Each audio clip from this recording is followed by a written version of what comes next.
Hi everyone, I'm Miguel Otero-Iglesias. I'm Senior Analyst here at Elcano Royal Institute, and it's a pleasure for me to be in front of Fabian Zuleeg, Director of the European Policy Center. Fabian, welcome back to Elcano. Oh, thank you very much. Happy to be here. We have a roundtable today on the Spanish Presidency of the Council of the European Union. And so I guess the first question is compulsory. What do you make of the Spanish Presidency? I think the Spanish presidency has done rather well in challenging circumstances, challenging, of course, internationally within Europe, but also domestically. Not having a government is always a difficulty when having a presidency. But within those circumstances, I think the Spanish presidency has moved along the discussion on some of the crucial files. So overall, I would say it is a good presidency, but the big questions are still on the table. And that is natural because we're facing a very challenging time. Well, we are facing a challenging time because we are facing two wars, right? We started with one war, now we have a second war near us. The presidency started with the idea that the main topic would be the kind of open strategic autonomy discussion, but very quickly we moved to another discussion. We had the paper of the 12 experts, the Franco-German paper on enlargement. And so it moved towards enlargement and perhaps deepening, with now recently, a few days ago, the agreement to start membership talks with Ukraine. How do you see that shift and those debates? What we've seen shows that the European Union is facing a polyperma crisis. It's all interrelated. We're not able to just focus on one area. There are so many different challenges which we have to address at the same time. We still have to address economic security, open strategic autonomy. Clearly, the developments internationally with the two wars, with the increasing rivalry between the superpowers, is also forcing the European Union to act. But at the same time, we also have to progress enlargement. This is a strategic imperative. At the same time, we also have to look at competitiveness. We have to look at sustainability. So it is a full agenda, and events will always happen which push us into one direction or the other. Clearly, for the next presidency, the Belgian presidency, we also have the big political changes which are coming. We will have to deal with the question of reforms within the European Union. So do you think that some of the debates that were kind of treated in silos, like, for example, enlargement on one side, deepening of the European Monetary Union, for example, and open strategic autonomy, that we need to combine them somehow, that they are interrelated?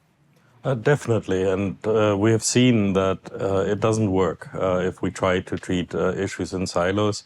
When we're talking about enlargement as we are now, then we also have to talk about decision-making. We have to talk about how we're going to deal with the economic challenge of enlargement, how we're going to integrate Ukraine into the single market, into the European Union. These are all interrelated debates, and what they all have in common is that we have to face the strategic question of what are we going to do together and what are we going to continue to do at the national level. And that is a very important debate. Unfortunately, I think very often we're not having this debate. I mean, I see it this way. For me, there's a trilemma. The European Union faces a new trilemma, if you want, which is, can you have the three objectives? On one side, the energy transition, the greening of our economy. On the other, economic security and what comes with it, diversification, even industrial policy, etc., right? reshoring, and fiscal prudence, right? I mean, it seems that the Americans with the IRA are focusing on the first two and are leaving the third aside for the moment. Is it possible, or do we need, for me, in a way to solve this is to have some sort of European fiscal capacity that gives a bit more room for the member states to invest where they need to invest and to have the European public goods that we need? I think we have to have that debate on European public goods. Yes, it is very difficult to address all of the issues at once. And I think we've also made a mistake in the past that we have told citizens, we've told businesses that all of these actually work together, that there are no trade-offs between them, that we can achieve everything and everyone is better off. And now we're starting to pay the political price for that. Because citizens can see that some of the measures are starting to hurt. Businesses are complaining about the amount of regulation, the amount of pressure which they are under to fulfill public objectives. So we do have to have this debate about how do we trade off between these different areas, where are the possible synergies. But I think what you've pointed to is one of the crucial questions. Unless we start doing some of these things together, we are going to sacrifice something which we have achieved so far, in particular the single market.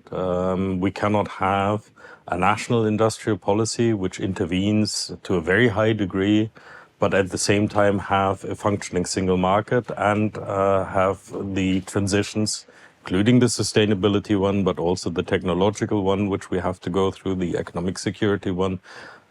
So we do have to have that debate about what are we going to do together. But so far, whenever we get to concrete measures, they are national taboos. And very many national leaders essentially have caught the British disease. They say, we know what we need to do at the European level, but we can't sell it at home, so we're not going to do anything.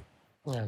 I mean, one of the most important strategic questions, perhaps we can end this interview with that, is what do we do with Ukraine, right? I mean, it seems that the counteroffensive did not achieve some of the objectives, pushing back the Russians. On the contrary, it seems that Russia might be on the forefront. It seems as well that Ukraine needs much more support, both financially, militarily, in order to push back against the Russians. We have the election in the United States, which might bring in Trump too, and less support from the American side. And I mean, there might be even like the possibility that the Russians might again, kind of advance into Ukraine and maybe even reach Kiev. So what do we do there? We don't know at this moment in time what the outcome of this war is going to be. But I think from a European perspective, we know what would happen if Russia wins. And if Russia wins, then we're all in trouble, because in the end, Russia has shown and has repeatedly said that this is not going to stop at Ukraine. This is not about Ukraine. This is actually about Russia's imperialist agenda for its neighborhood, for the Baltic states, for the rest of Europe. So we have to do everything we can to support Ukraine. That means much more military support, financial support. Yes, it is true. We're seeing developments in the US, which are worrying already, even without Trump in the White House. But that means Europe has to step up and has to become much more effective and much more unified. And that also brings us back to the link to all the other questions. It means, for example, that we have to look at decision-making at the European level. As we've just seen, we can have one member state holding up the rest of the union to ransom. We can have this inability to move forward on key issues, which we can no longer afford. So these reforms are there, yes, also to be ready for any difficulty which arise with the Americans. But more generally, it is our war as well as Ukraine's war. And we have to do everything we can to make sure that Ukraine, in the end, wins. Well, we have the next 6 months before the elections in the European Parliament. Hopefully, the debates at the national level will be about, some of these big European questions. Let's see whether we achieve that. I guess, the EPC and Elcano will try our best to bring those European debates to our national and transnational publics. Thanks for coming. Thank you very much.